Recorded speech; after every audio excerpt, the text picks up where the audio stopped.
মমতা কিচেনে সবাইকে শুভেচ্ছা অভিনন্দন।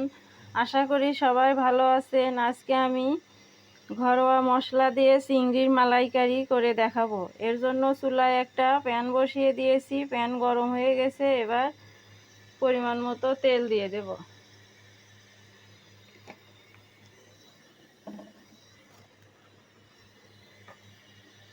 তেলটা একটু নেড়ে ছেড়ে দেব।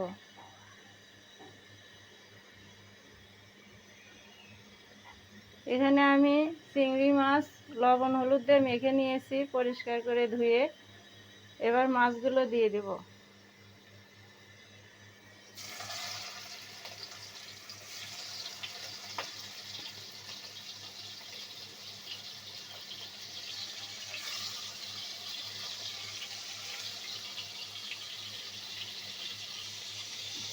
এক পাশ হয়ে গেছে, মাছগুলো উল্টে দেব।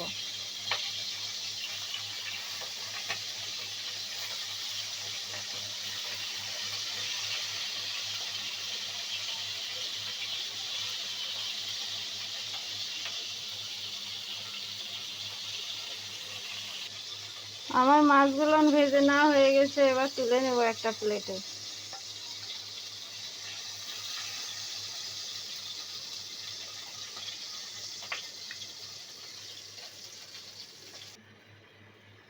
ওই তেলে দিয়ে দেব দারুচিনি, সাদা এলাচ দুটা, তেজপাতা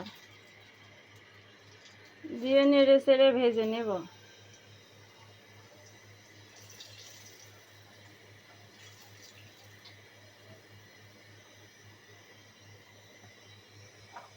দিয়ে দেব পেঁয়াজ বাটা।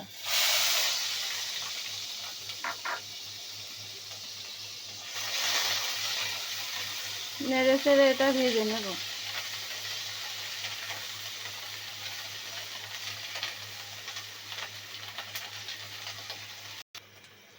দিয়ে দেব আদা বাটা, রসুন বাটা, জিরা বাটা।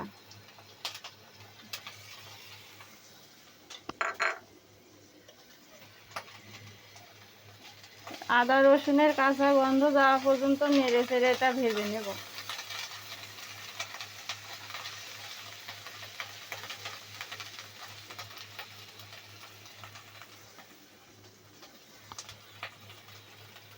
সামান্য জল দিয়ে দেব। শুকনো মশলা অ্যাড করব, যাতে করে মশলাটা পুড়ে না যায়।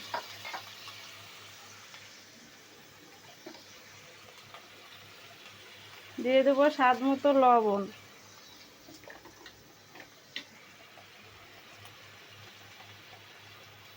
হলুদের গুঁড়া,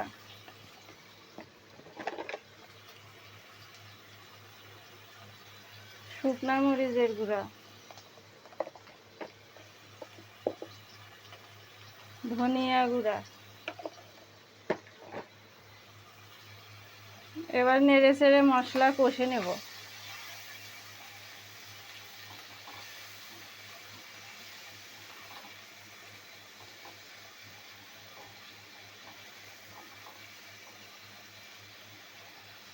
মশলাটা যত সুন্দরভাবে কষানো হবে, রান্নাটা তত টেস্টি হবে।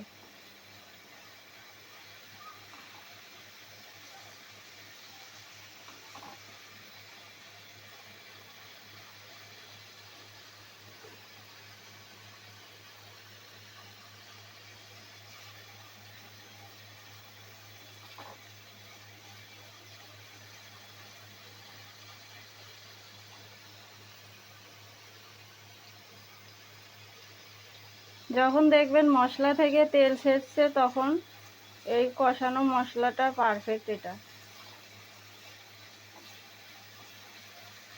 মশলা থেকে তেল ছেড়ে আসলে আমি এখানে এখন দিয়ে দেব জল পরিমাণ মতো।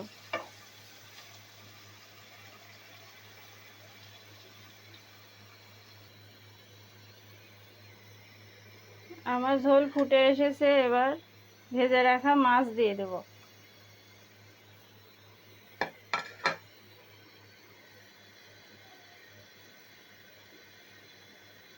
মাছ দিয়ে একটু নেড়ে চেড়ে দিচ্ছি, এতে করে মাছের ভিতর ঝোলটা ভালোভাবে যাবে। একটু ফুটে নেব 2-1 মিনিট।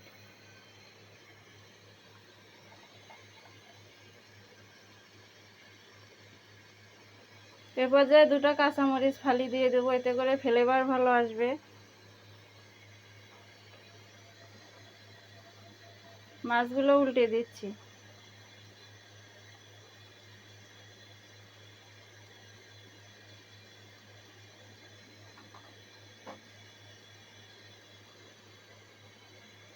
দেখুন কত সুন্দর কালার এসেছে। আমার চিংড়ি মাছের মালাইকারি রান্না হয়ে গেছে। এটা এখন পরিবেশন করা যাবে। সবাই ভালো থাকবেন, সুস্থ থাকবেন। ধন্যবাদ।